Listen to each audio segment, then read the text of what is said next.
আসসালামু আলাইকুম। আশা করি সকলেই ভালো আছেন। প্রিয় চাকরি প্রত্যাশী ভাই ও বোনেরা, আজকের ভিডিওটা খুবই গুরুত্বপূর্ণ। ২০২৬ সালের মার্চ মাসে বর্তমান চলমান নিয়োগ সার্কুলারগুলো সবগুলো সার্কুলার এই একটা ভিডিওর মাধ্যমে আমি আপনাদেরকে দেখাবো। যেখানে ১১,৪০০ প্লাস পদসংখ্যা রয়েছে। দেখতেই পারতেছেন, বুঝতে পারতেছেন ১১,৪০০ প্লাস পদসংখ্যা রয়েছে এখানে। তো সবগুলো প্রতিষ্ঠানের নাম দেওয়া আছে এবং সবগুলোই সরকারি স্থায়ী নিয়োগ সার্কুলার।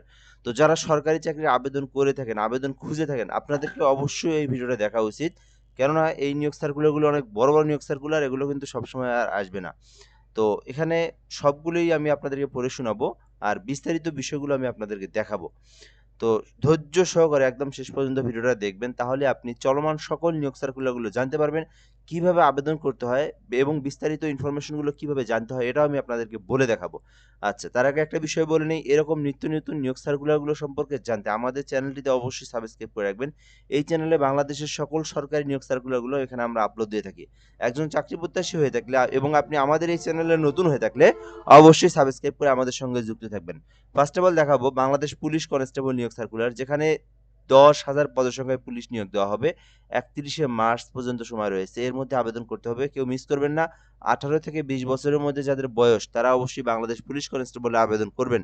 নিজ জেলায় পরীক্ষা হবে। এইজন্য অবশ্যই আপনারা আবেদন করার চেষ্টা করবেন। বাংলাদেশ পুলিশ সার্জেন্ট নিয়োগ দেওয়া হবে। যেখানে পদের সংখ্যা উল্লেখ করে নাই। তবে মিনিমাম ৪,০০০ নিয়োগ দেবে। ৪,০০০ থেকে ৫,০০০ সার্জেন্ট নিয়োগ দেওয়া হবে। তো এটাও আপনারা কখনোই মিস করবেন না।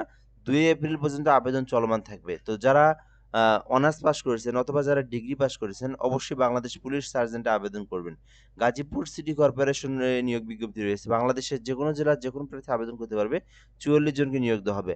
বর্ডার গার্ড বাংলাদেশ ২৪ তারিখ থেকে আবেদন শুরু হবে। অর্থাৎ আগামীকাল থেকে আবেদনটা শুরু হবে। অবশ্যই আপনারা আবেদনটা করার চেষ্টা করবেন। ঠিক আছে? সো এরপর আমরা এখান থেকে দেখব বাংলাদেশ ক্যাডেট কলেজ সমূহ, অর্থাৎ বাংলাদেশ ক্যাডেট কলেজে নিয়োগ দেওয়া হবে, যেখানে ১২৬টি পদ রয়েছে। ২০শে এপ্রিল পর্যন্ত আবেদন করতে পারবেন। বাংলাদেশ ক্যাডেট কলেজ সমূহ যেখানে আপনারা ৩১টি পদ রয়েছে, ১৫ এপ্রিল পর্যন্ত আবেদন করতে পারবেন। টেলিযোগাযোগ অধিদপ্তরে নিয়োগ বিজ্ঞপ্তি প্রকাশ করা হয়েছে। ৩১টি পদ রয়েছে। ১৬ এপ্রিল পর্যন্ত আবেদন করতে পারবেন। এখন একটা বিষয় বলে নেই, আপনারা হয়তো ভাবতে পারেন এরকম সংক্ষিপ্তভাবে প্রতিষ্ঠানের নাম দিয়ে কি হবে? আমাদের এই চ্যানেলে এই যে দেখেন সবগুলো যতগুলো আমি বলতেছি সবগুলোর ফুল পিডিএফ গুলো কিন্তু রয়েছে। দেখতে পাচ্ছেন? আমি যদি যে গাজীপুর কৃষি ইনস্টিটিউট এখানে ক্লিক করি, তো দেখতে পাচ্ছেন ফুল সার্কুলারটা কিন্তু এখানে আছে। আবার আমি যদি আপনাদেরকে এটা দেখাই, এগুলো দেখার কি বিষয়? এগুলো কিন্তু একটা ভিডিওর মাধ্যমে বলা পসিবল না। এটা আমাদের এই চ্যানেলে আলাদাভাবে সবগুলো সার্কুলার, এখানে যতগুলো সবগুলো সার্কুলার আলাদাভাবে ভিডিও তৈরি করা আছে। আপনারা ওগুলো দেখে নিতে পারেন। এছাড়াও আপনারা এই প্রতিষ্ঠানের নাম গুগলে সার্চ করলে আপনারা প্রতিষ্ঠানের নোটিশ বোর্ড থেকেও আপনারা সার্কুলারটা দেখে নিতে পারেন। অথবা ইউটিউবে সার্চ করতে পারেন, অথবা আপনি আমার চ্যানেল ভিজিট করলেও আপনারা সকল সার্কুলার আলাদাভাবে দেওয়া আছে। সেখান থেকে আপনারা দেখে নিয়ে আপনারা করতে পারেন। আচ্ছা, এরপর তথ্য অধিদপ্তরে নিয়োগ দেওয়া হয়েছে, যেখানে ৬৮টি পদ আছে। ২১শে এপ্রিল পর্যন্ত আবেদন করতে পারবেন। এগুলো সব সরকারি স্থায়ী নিয়োগ সার্কুলার। সরকারি নিয়োগ সার্কুলার এবং স্থায়ী নিয়োগ সার্কুলার কিন্তু। বাংলাদেশ অভ্যন্তরীণ নৌ পরিবহন কর্তৃপক্ষ, যেটা আপনারা BIWTA নামে চিনে থাকেন, ৫৪টি পদ রয়েছে। বাংলাদেশ সরকারি কর্ম কমিশন BPSC তে নিয়োগ দেওয়া হয়েছে, যেখানে ১১১টি পদ রয়েছে। মাদকদ্রব্য নিয়ন্ত্রণ অধিদপ্তর DNC তে ৬৮টি পদ রয়েছে। বাংলাদেশ লোক প্রশাসন প্রশিক্ষণ কেন্দ্র, এখানে ২০টি পদ রয়েছে। ৫ এপ্রিল পর্যন্ত আবেদনের সময় রয়েছে। Dhaka mass transit company limited, ৮টি পদ রয়েছে। ২৩ এপ্রিল পর্যন্ত আবেদন করতে পারবেন। সংক্ষিপ্তভাবে বলে নিই এই বিষয়টা। এটা আসলে আপনারা কেউ এটার জন্য এটার আবেদন করার চেষ্টা করার প্রয়োজন নেই। এটার আপনার আবেদনের জন্য মিনিমাম ১০ বছরের অভিজ্ঞতা লাগবে।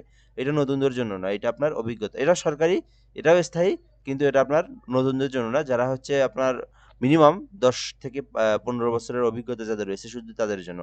নিরীক্ষা, গোয়েন্দা, তদন্ত, অর্থাৎ সিপাহী পদ রয়েছে। এটাও কিন্তু ডিফেন্সের মতোই। এখানে ২০টি পদ রয়েছে। ৮ এপ্রিল পর্যন্ত আবেদন করতে পারবেন। বাংলাদেশ অর্থনৈতিক অঞ্চল কর্তৃপক্ষ বেবজাদের নিয়োগ দেওয়া হয়েছে। ২৪টি পদ রয়েছে। ১০ এপ্রিল পর্যন্ত আবেদনের সময় রয়েছে। তথ্য ও যোগাযোগ প্রযুক্তি ICT তে নিয়োগ বিজ্ঞপ্তি দেওয়া হয়েছে। ৩০শে মার্চ পর্যন্ত আবেদন করতে পারবেন। ২৪টি পদ রয়েছে। বাংলাদেশ কৃষি বিশ্ববিদ্যালয়ে নিয়োগ দেওয়া হয়েছে, যেখানে ২২৯টি পদ রয়েছে। তারপর আর্কাইভস ও গ্রন্থাগারে নিয়োগ দেওয়া হবে, যেখানে নিয়োগ দেওয়া হয়েছে, যেখানে ১১টি পদ রয়েছে। প্রধান বিদ্যুৎ পরিদর্শকের দপ্তর, যেখানে ১১টি পদ রয়েছে। পেটেন্ট, শিল্প নকশা, ট্রেডমার্কস অধিদপ্তরে ৩৩টি পদ রয়েছে। জেলা প্রশাসকের কার্যালয়ে ভোলাতে ৬৮টি পদ রয়েছে। এছাড়াও কিন্তু বর্তমানে আ সৈনিক পদেও কিন্তু নিয়োগ দেওয়া হয়েছে, যেখানে বাংলাদেশ সৈনিক পদে আবেদন করতে পারবেন ৭ এপ্রিল পর্যন্ত। এর মধ্যে একটা বিষয় বলে নেই, আমরা কিন্তু বাংলাদেশের সকল সরকারি নিয়োগ সার্কুলারগুলোর আবেদন করে দিয়ে থাকি।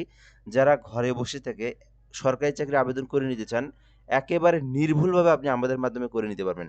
তো আপনি যে সার্কুলারে আবেদন করবেন সেটার বিস্তারিত দেখবেন। দেখে আপনি আমাদেরকে এই হোয়াটসঅ্যাপ নাম্বারে এসএমএস করবেন। বলবেন যে আমি এই পদে আবেদন করব। বাট আপনাকে একটা ফর্ম দেবো আমরা। আপনি ওই ইনফরমেশনগুলো আমাদেরকে দিবেন। আমরা অ্যাপ্লিকেশন করে আপনাকে অ্যাপ্লিকেশনের পিডিএফ কপি যেটা, সেটা আপনার হোয়াটসঅ্যাপে সঙ্গে পাঠায় দেব। তো দোকানে যাওয়ার প্রয়োজন নাই। ঘরে বসে থেকে বাংলাদেশের যেকোনো সরকারি চাকরির আবেদনের জন্য আপনারা এই হোয়াটসঅ্যাপ নাম্বারটা দিয়ে এসএমএস করতে পারেন। আমরা সকল ধরনের সরকারি জবের অ্যাপ্লিকেশনগুলো করে দিয়ে থাকি। ঠিক আছে? তো চাইলে যোগাযোগ করতে পারেন। আচ্ছা, এরপর আমরা এখান থেকে দেখব বাংলাদেশ সৈনিক অর্থাৎ সেনাবাহিনীতে নিয়োগ দেওয়া হয়েছে ট্রেড 2 তে। এটাতে বর্তমানে আবেদন চলমান রয়েছে। যেখানে আবেদনের জন্য বয়স হচ্ছে ১৭ বছরের কম, ২৩ বছরের বেশি হওয়া যাবে না। ২০২৭ সাল থেকে মাইনাস করতে হবে। অর্থাৎ যাদের জন্ম ২০০৬ থেকে ২০০৯ এর মধ্যে তারা কিন্তু বাংলাদেশ সেনাবাহিনীতে সৈনিক পদে আবেদন করতে পারবে। ৭ এপ্রিল পর্যন্ত আবেদনের সময় রয়েছে। প্রাইম ব্যাংক পিএলসিতে ম্যানেজমেন্ট ট্রেইনি পদে নিয়োগ দেওয়া হয়েছে। ২৬টি পদ ২৬শে মার্চ পর্যন্ত আবেদন করতে পারবেন। সো এই ছিল মূলত বিষয়। তো যারা আবেদন করতে চান এই সার্কুলারগুলোতে আপনারা কিন্তু আবেদন করতে পারেন। সবগুলো কিন্তু চলমান নিয়োগ সার্কুলার। বর্তমানে এগুলো কিন্তু আবেদন চলমান রয়েছে। তো এই হলো মূলত আজকের বিষয়। তো বিস্তারিত সকল সার্কুলারগুলো আপনারা যেমন আপনি যদি হচ্ছে বর্ডার গার্ড বাংলাদেশ বিজিবিতে আবেদন করতে চান, সেক্ষেত্রে আপনি YouTube এ সার্চ করতে পারেন অথবা আমাদের চ্যানেল ভিজিট করতে পারেন অথবা আপনি Google এ সার্চ করে আপনি এই নোটিশ বোর্ড থেকে সার্কুলারটা আপনি দেখে নিতে পারেন।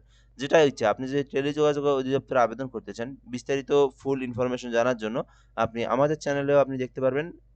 প্রবেশ করে সকল এখানে যত আমাদের চ্যানেলে বাংলাদেশের যত সরকারি নিয়োগ সার্কুলার রয়েছে প্রকাশ হওয়া মাত্র সেটার ভিডিও আমরা আপলোড দিয়ে থাকি।